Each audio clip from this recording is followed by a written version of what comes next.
tip number 4 when it comes to trying to sleep earlier in the night. And now this tip is not going to even be doable for a lot of people out there. Like, you're going to need to have a sauna to actually pull this one off.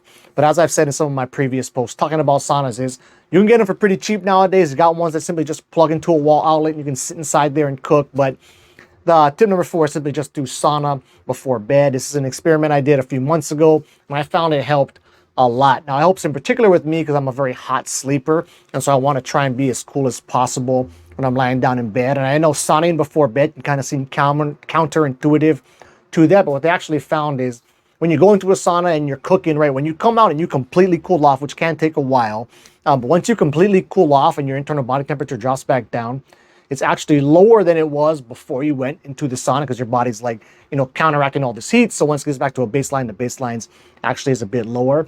And then every time we're going to sleep at night, at least at your typical time, that's pretty much when your internal body temperature is about the lowest it is within the 24-hour period.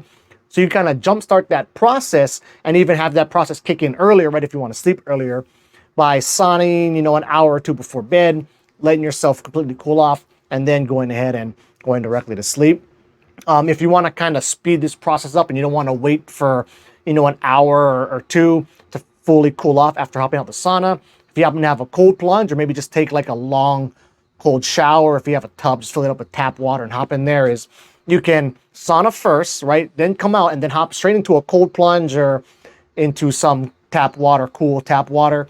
And then that can just really speed up the cooling down process for you. So you can drop to that below normal baseline quicker, and then you can go to sleep a bit quicker, not have to spend, so much time really trying to cool off in the process. So yeah, tip number 4, sauna before bed. And if you happen to have a cold plunge, you can kind of throw that in there to kind of speed up the cooling off process.